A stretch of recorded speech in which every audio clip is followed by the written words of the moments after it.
In Hungary, in 1974, a young Erno Rubik sat in his room building what was the first version of his cube.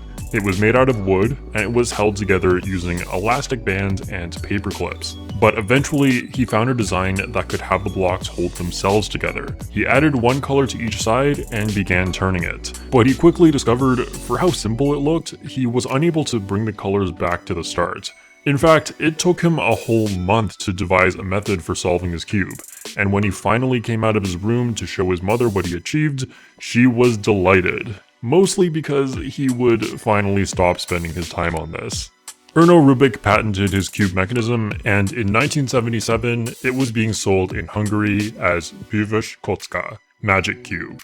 Then in 1980, Rubik partnered with Ideal Toy Company to move his product to the international market, and it was renamed to Rubik's Cube. However, this name wasn't Erno Rubik's idea, but rather the company selling the cube. To this day, Erno prefers to call it My Cube. He once said, "From my mouth, it sounds strange to call it Rubik's Cube. If I have a child, I call it my child, not Rubik's boy or Rubik's girl." Personally, I don't know about that, as he did name one of his children after himself.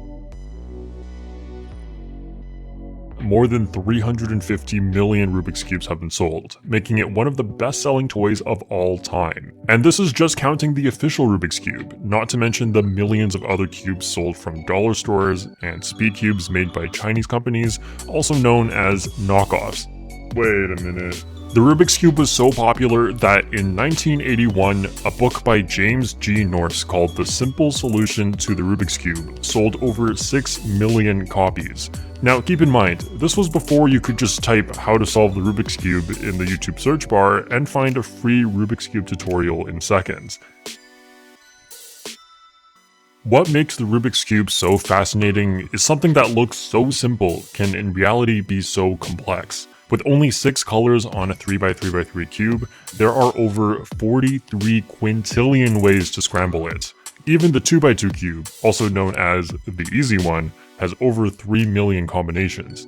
In 1981, a commercial for the Rubik's Cube advertised it as having over 3 billion combinations. Rubik's Cube, over 3 billion combinations, but just one solution from Ideal. And it is technically true. Unfortunately, our human brains are not exactly capable of understanding just how big 43 quintillion is. If you could go through one Rubik's Cube combination every second, you could reach 1 million combinations in a week. But to reach 1 billion, that would take over 31 years. Even if you had every human on Earth all spend their whole life doing the same thing, we wouldn't even reach half of all the possible combinations. But that's just the number of solvable positions. By taking the cube apart and rearranging it, you can have impossible situations such as a single twisted corner piece, a single flipped edge piece, or just 2 pieces swapped with each other. This raises the number of possible combinations to 519 quintillion. But if you were like a lot of people who peeled the stickers off, then there's a lot more combinations than that. If God had a Rubik's Cube and tried to solve it in as few turns as possible, how many turns would he need? Of course, it depends on the scramble, but what is the maximum number of turns needed to solve any scrambled cube? This number is also known as God's number. Since the beginning, it was well known that God's number had to be at least 18, otherwise it would be too young. I mean, if God's number was 17, that means you could write down the solution to all 43 quintillion scrambles using at most 17 moves. But how many ways can you even write up to 17 moves? Only about 20 quintillion, which means there's no way you can write the solution to every position. However, with up to 18 moves, there are over 260 quintillion combinations of moves you could write, meaning that 18 was the lower bound for God's number. Over the early 2000s, the upper bound was slowly lowered, but clever thinking could only go so far, and in July of 2010, a search was done using a large number of computers at Google, and of course a lot of clever programming to prove that every scramble could be solved in 20 moves or less, and thus, God's number was shown to be 20. What if you didn't want to learn how to solve the Rubik's Cube, but instead you found a sequence of turns that could simply be repeated over and over until your cube was solved? This is also known as the devil's algorithm, as repeating this sequence would surely be hell. It may not sound so bad at first, but think about it like this. Your cube could be in any scrambled state, so the devil's algorithm would have to traverse all 43 quintillion positions of the cube just to make sure your scramble can also be solved. To say that using this to solve your cube would take a long time is an understatement. Okay, so nobody's gonna use the devil's algorithm to solve their cube, but is it at least an algorithm you can learn to do? Well, here's the thing.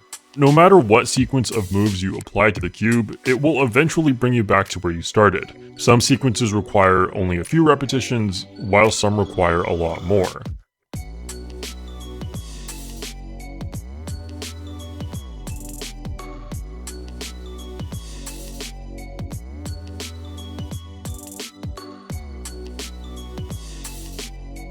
The maximum number of times you can repeat a sequence before it brings you back to the start is 1,260. This means that the shortest possible algorithm that can go through every cube state before it started to repeat itself is 34 quadrillion turns long. But if you're still against the idea of learning to solve a cube properly, someone actually has found the devil's algorithm. I'll link to it in the description, but be warned, it is long. According to the internet, this puzzle was almost named the Inca Gold or the Gordian Knot. While they certainly are interesting names, I couldn't find any primary sources on this, so take that fact with a grain of salt. Even then, the Rubik's Cube isn't just called the Rubik's Cube. The official name for the Rubik's 2x2 cube is called the Pocket Cube. And the 4x4 is called the Rubik's Revenge, and the 5x5 is called the Professor's Cube. The Rubik's Cube also has other names depending on the language you're speaking, but most are just a translation of the words Rubik's Cube. Although in Chinese, it is known as Mofang, which directly translates to Magic Square or Magic Cube, which was the puzzle's original name. In 1957, puzzle designer Larry D. Nichols came up with the idea to make a 2x2x2 cube with 6 colored sides that could rotate, allowing the pieces to move around freely. He constructed a prototype in 1968 and received a patent for his design in 1972. 2 years later, in Hungary, Erno Rubik makes his invention. In the early 1980s, after the international success of the Rubik's Cube, Nichols' employer sued Ideal Toy Company, who owned the Rubik's Cube, for infringement on his patent. The thing is, Nichols' patent was only for a 2x2 cube. His patent also showed the cube being held together by magnets, which is very different compared to the Rubik's Cube core mechanism. Ultimately, the court ruled that the 2x2 Rubik's Pocket Cube infringed on the patent, but the 3x3 Rubik's Cube did not. The Rubik's Cube was such a cultural phenomenon that there is even a TV show about it, called Rubik the Amazing Cube. There is a walking, talking Rubik's Cube with a face. I want you to take a moment and imagine what this character looks like. Got it?